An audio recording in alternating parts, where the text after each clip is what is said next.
Now, our personality is a man who has taken our gospel music space to the next level. I'm talking about Nana Yaw Boakye Yadom, and I'm sure most of you are like, who's that? MOG. And through our conversation, if you have any questions or contributions, let us know with the hashtag Breakfast Daily and the WhatsApp line 0550585832. If you're outside Ghana, use the country code +233. Nana Yaw. Yes, dear. How are you? You mentioned my name like my mom. Especially when I'm in trouble. Then how do you react when you hear her say it?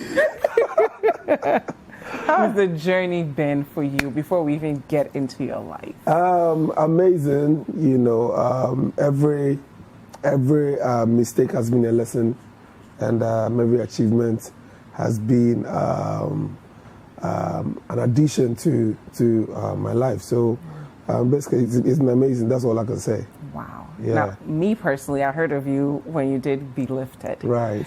I think I was at work and Jessica was playing it, and we were all like, who's that?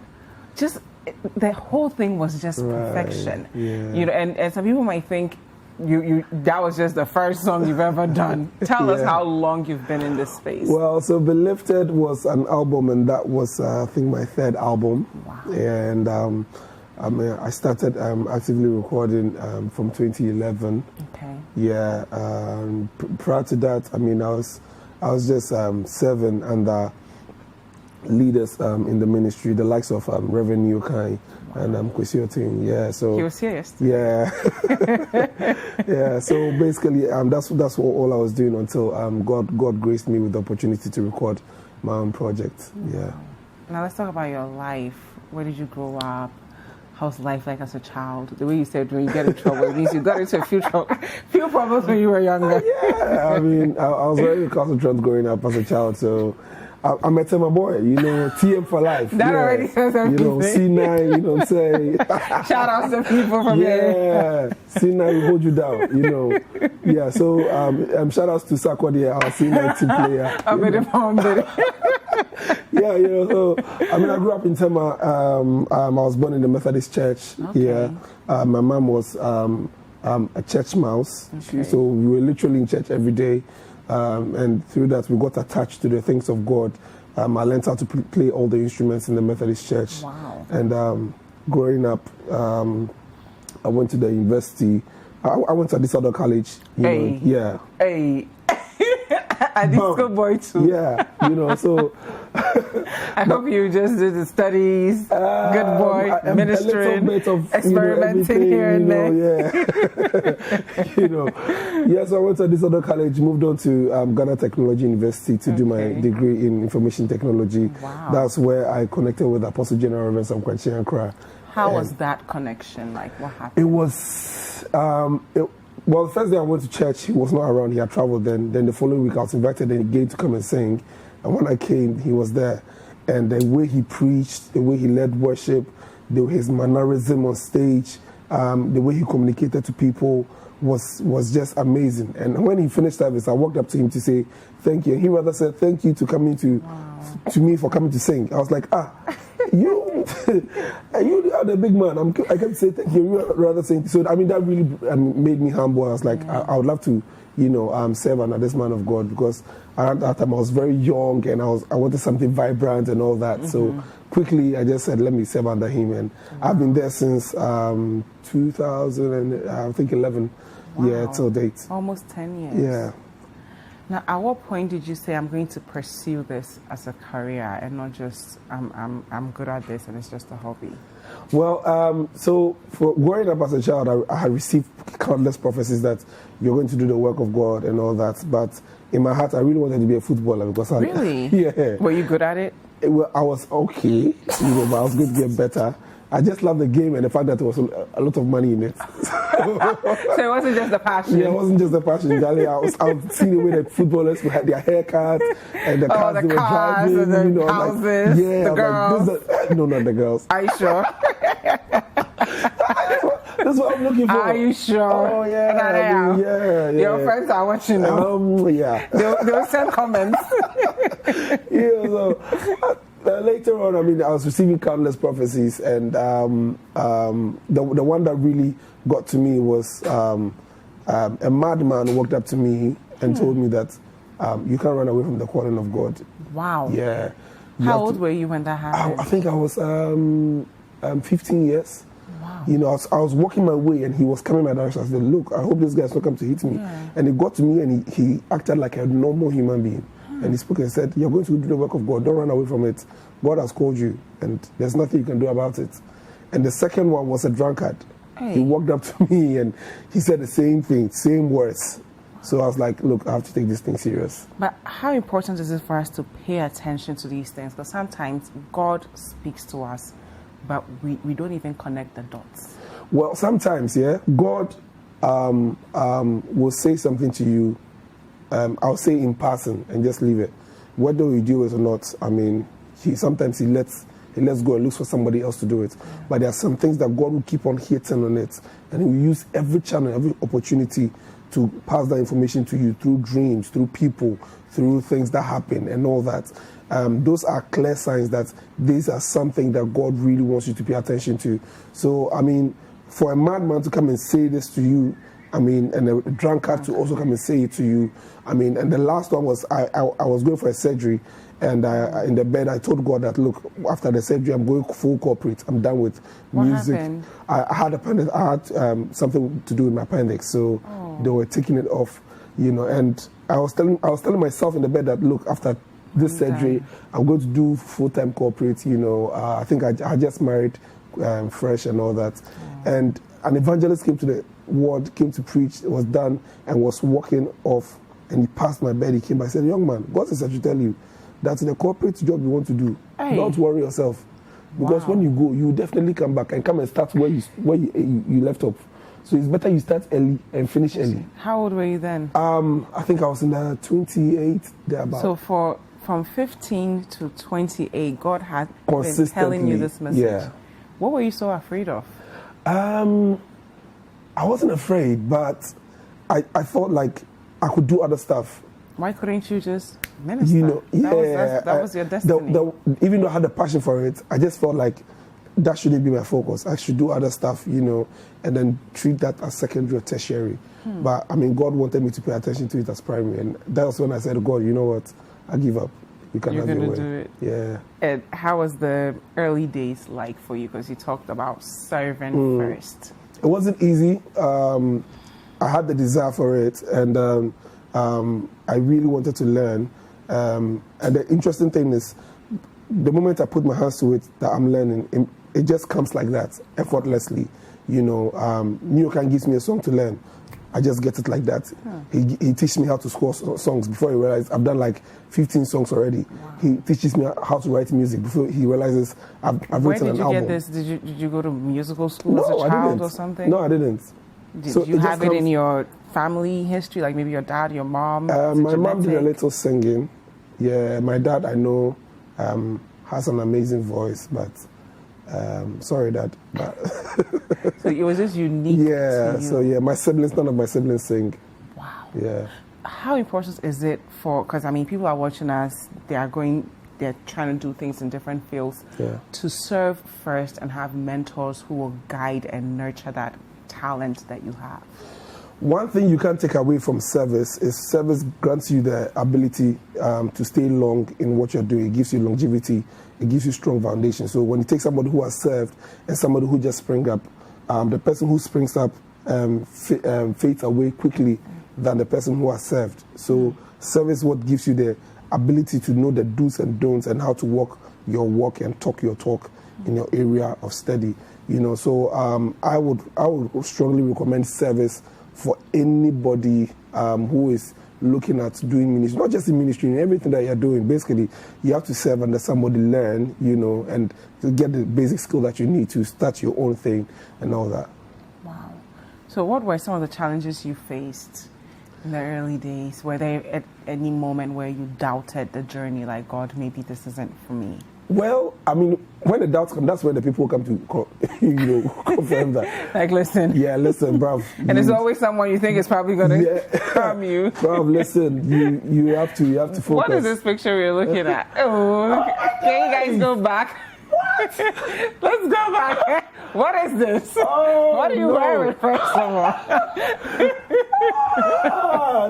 What's going on here? That's myself and my wife. Oh. You do, bless her heart. You see pictures like this and you're like, honey, What did you guys get this from? what did you see? Where did you guys get this from?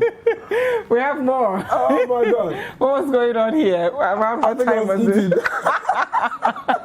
But there's a drum set behind you or something like that. What is it? I think a buffet. Oh, it's buffet. food. How, you really like food, eh? Somehow. A little bit. Okay. This is humble beginnings. No, you guys. When was it on the left? Where were you? I think we were in Takwa for an evangelism with Nyokai. Yeah. And this one, I think, was somewhere a year ago. Wow. In church. So that picture is actually 10 years or 11 years old. Wow. Yeah. So when you look back at you guys, all your humble beginnings, and listen, it's been a journey. Trust me. I'm emotional now. Oh my days. Why?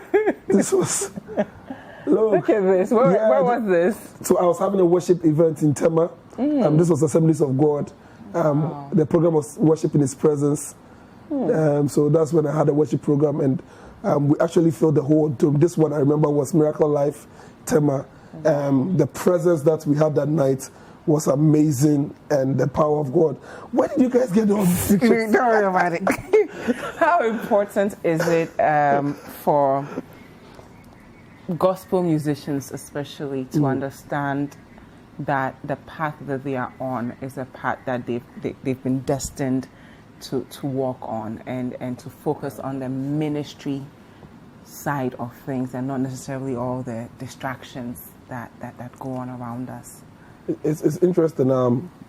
God calls everybody to a purpose, and once you establish a purpose, you need to focus on the purpose. On your way to your purpose, you see a lot of gift shops and decor shops and all those things on the way.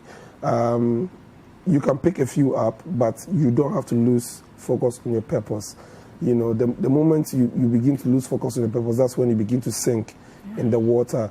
But when you stay focused on your purpose, it gives you the opportunity to walk on the water, overcome hurdles and all that, to get to your point. You know, so I would admonish everybody that once you find yourself in ministry, the core purpose is to serve God, to showcase the light of God, and let people know that you are serving a living God.